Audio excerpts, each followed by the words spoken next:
Bonjour à tous et bienvenue dans cet épisode pilote de mon nouveau podcast Démonétisé. Je m'appelle Carmina et je suis spécialisée dans la pornographie, notamment alternative, depuis un peu plus de 10 ans. J'ai voulu créer ce podcast Démonétisé pour parler pornographie, tout simplement. Donc, un premier avertissement, ce podcast est réservé aux adultes, car nous allons effectivement parler sans censure, sans détour, sans filtre, de pornographie avec des personnes dont c'est le métier, avec des personnes qui sont concernées. Pourquoi ce nom démonétisé ? Parce qu'il est assez évident, étant donné les sujets que nous allons aborder tout au long de ce podcast, que les plateformes vont censurer probablement, shadowban et empêcher en fait tout gain de revenus, ce qui est le cas déjà actuellement pour des personnes qui adressent des sujets comme la sexualité, la pornographie, etc. Et donc le nom m'a semblé j'allais dire naturel, puisque de base, je sais que nous allons être démonétisés. Avant de rentrer dans le vif du sujet, je tenais à vous rappeler quelques principes de base pour qu'on se comprenne bien tout au long des interviews de ce podcast. La première chose que je tenais à vous rappeler, c'est le travail du sexe, c'est un travail. Oui, faire du porno, c'est un travail. Oui, être créateur de contenu pour adultes, c'est un travail. Et c'est un travail bien plus compliqué que la plupart des personnes qui ne le pratiquent pas s'imaginent. C'est un travail complexe qui demande énormément de compétences. Pour vous en citer quelques-unes, il faut savoir faire sa publicité, il faut savoir gérer des réseaux sociaux, il faut savoir faire des vidéos, donc être réalisateur, être cadreur, gérer des lumières, gérer de la retouche, gérer du montage, gérer des captures de son, des captures de vidéos, etc. Sans compter tout l'administratif qu'il y a derrière et qui est aussi à faire, puisque la plupart des personnes qui sont créateurs de contenu pour adultes sont des personnes qui travaillent en indépendance ou en auto-entreprise. Donc, il faut avoir des tonnes de compétences et oui, c'est un travail et non, ce n'est pas de l'argent facile. Ça demande beaucoup de patience pour se créer sa communauté et se faire sa place dans ce milieu et ça demande beaucoup de savoir-faire pour pouvoir proposer du contenu de qualité, pour savoir le vendre, pour savoir vendre son image. Donc, des compétences également de marketing, de communication, etc., etc. Je pourrais vous en parler pendant des heures. Donc partons du principe de base que oui, le travail du sexe, c'est un travail. Un autre principe de base que je voulais vous rappeler, c'est que la pornographie, c'est du cinéma. Oui, faire du porno, c'est faire un film, c'est faire du cinéma. Et cela implique quoi ? Que le porno, c'est de la fiction, que ce qu'on y voit n'est pas la réalité, ce n'est pas la sexualité réelle des personnes, c'est une mise en scène. Il y a des caméras, la plupart du temps, il y a aussi des cadreurs, une équipe technique, quelqu'un qui a écrit un scénario. Donc, ce que vous voyez à l'écran dans les films porno, pour la plupart, ce sont des mises en scène, c'est du cinéma, ce sont des histoires qu'on vous raconte, ce sont des fantasmes que l'on met en image pour votre plaisir et pour votre divertissement. Il me paraissait également très important de le rappeler. Pour vous en dire un peu plus sur moi, j'ai commencé dans la pornographie en 2013 par un endroit un peu spécial, c'est-à-dire que j'ai commencé en tant que journaliste pigiste. J'écrivais des articles pour le magazine en ligne Le Tag Parfait qui est spécialisé dans la porn culture. À l'époque, j'étais déjà passionnée par le milieu de la pornographie, j'étais fascinée par les gens qui faisaient de la pornographie car ça m'appelait et ça me faisait un peu rêver dans le sens où j'avais l'impression que toutes ces personnes étaient assez libres dans leur vie et avaient une manière de vivre leur sexualité et d'être dans leur corps qui m'apparaissait assez fascinante puisqu'elle était complètement à l'opposé de comment moi je vivais ma sexualité et de comment moi j'étais dans mon corps. J'ai donc commencé par écrire quelques articles et puis assez rapidement, pour l'écriture d'un article, j'ai fait de la webcam. À l'époque, la webcam érotique était vraiment en vogue et j'ai commencé par faire quelques shows érotiques sur des sites comme Chaturbate ou Camphor dans l'optique d'en faire un article pour comprendre en fait qu'est-ce que c'était que le métier de modèle webcam et pour pouvoir en parler aux autres. J'avais déjà à l'époque cette envie de vouloir parler de ces métiers et de vouloir expliquer qu'est-ce que c'est le travail du sexe, comment on le vit de l'intérieur, etc. etc. J'ai donc écrit cet article, mais j'avais tellement de choses à dire que parallèlement, j'ai commencé un blog qui s'appelle Le cul entre deux chaises, où j'ai continué à raconter mon expérience de camgirl et plus je faisais de la webcam, plus j'aimais ça et plus j'aimais écrire à ce sujet et donc pendant plusieurs années, j'ai continué sur ce rythme. Très rapidement, la presse s'est intéressée en fait à mon blog et j'ai commencé à avoir une petite visibilité et à être appelée pour en fait prendre la parole dans des tables rondes, dans des conférences. Et dès 2017, j'ai commencé donc à parler en public de mon travail, donc que ce soit dans la presse, dans des écoles ou dans des événements spécialisés. Et je me suis rendu compte encore une fois que j'adorais ça et que j'avais vraiment envie de creuser un petit peu plus, d'intellectualiser et de essayer de toucher les gens et d'expliquer en fait qu'est-ce que c'était le travail du sexe pour potentiellement améliorer la vision que le grand public a des personnes qui font du travail du sexe, essayer un peu de lutter contre le stigma et contre toutes les autres problématiques en fait qui sont liées au travail du sexe. Par la suite, j'ai commencé à visiter les festivals de films porno et dès 2016, je me suis rendue au Pornfilm Festival Berlin qui a pour moi été une révélation et qui m'a donné envie en fait de faire mes propres courts-métrages pornographiques. En effet, je me reconnaissais pas tant dans la pornographie que je pouvais regarder, j'avais l'impression de ne pas convenir. Et là, je parle physiquement, c'est-à-dire que j'avais l'impression de ne pas être assez bien pour les films, d'être trop petite, de pas être assez mince, de pas être assez blanche, etc., etc.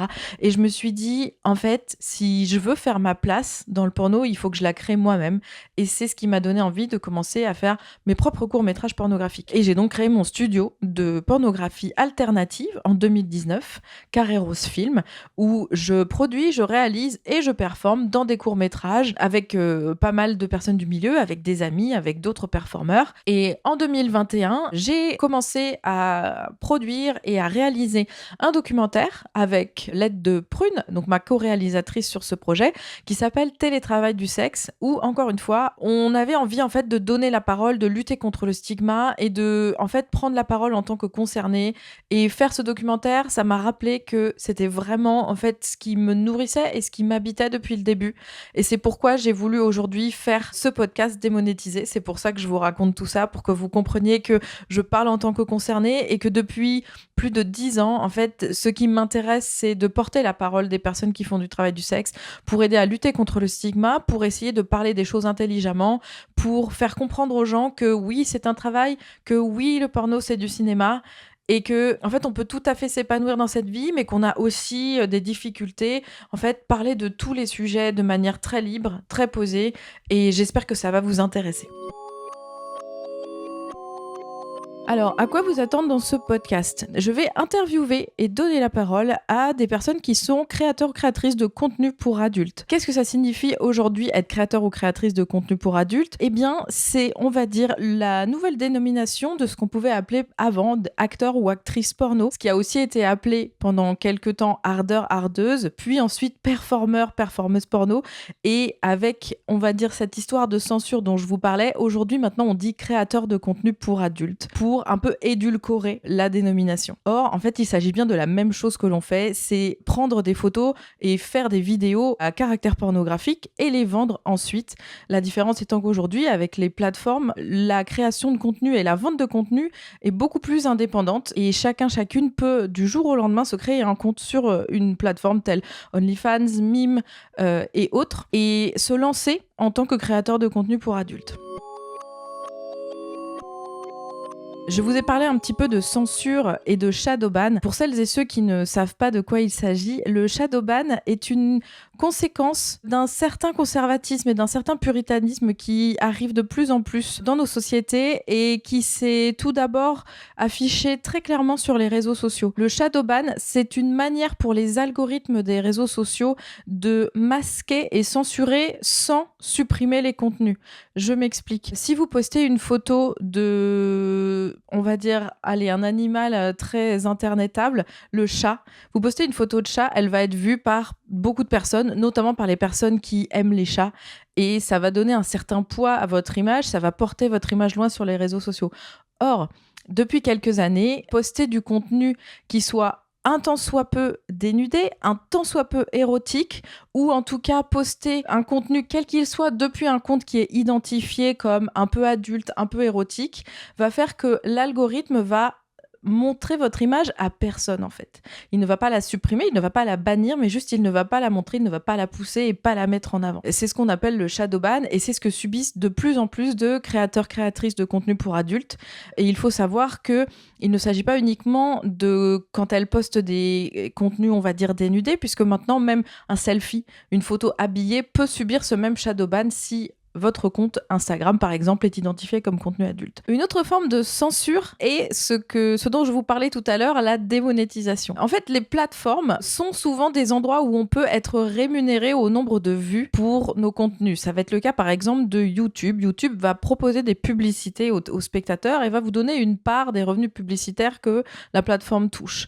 Or, YouTube, notamment, décourage la création de certains contenus, notamment liés à la sexualité, à la pornographie, en démonétisant monétisant les vidéos, c'est-à-dire si vous dites trop de gros mots, si vous êtes identifié comme parlant d'un contenu qui va être réservé aux adultes, même si vous marquez votre vidéo comme étant réservée aux plus de 18 ans, la plateforme peut décider à tout moment de vous enlever la monétisation, c'est-à-dire de vous enlever la part qui vous revient de revenus publicitaires. Et c'est comme ça que YouTube va décourager les créateurs de contenu d'aborder certaines problématiques, d'aborder certains sujets en leur supprimant les revenus. Par exemple, une vidéo qui va parler de sexualité, une vidéo qui va parler de pornographie ne va pas toucher sa part de revenus publicitaires.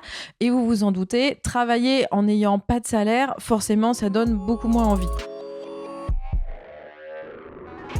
Et donc, mon envie, à travers ce podcast démonétisé, c'était de parler pornographie de manière intelligente, de manière posée, avec des personnes dont c'est le métier, avec des personnes qui sont concernées. Il me semble important d'aborder ces sujets qui sont très mal compris par le grand public, et afin de pouvoir partager un peu de notre quotidien, quels sont nos challenges, quelles sont les choses qu'on aime faire dans notre métier, quelles sont les choses qu'on aime un peu moins, comment on le vit au quotidien, comment on vit notre position un peu particulière dans la société.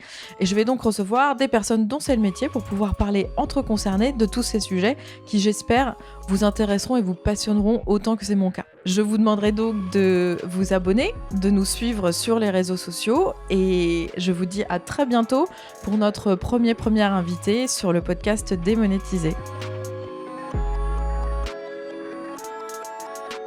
Démonétisé est un podcast réalisé et présenté par Carmina.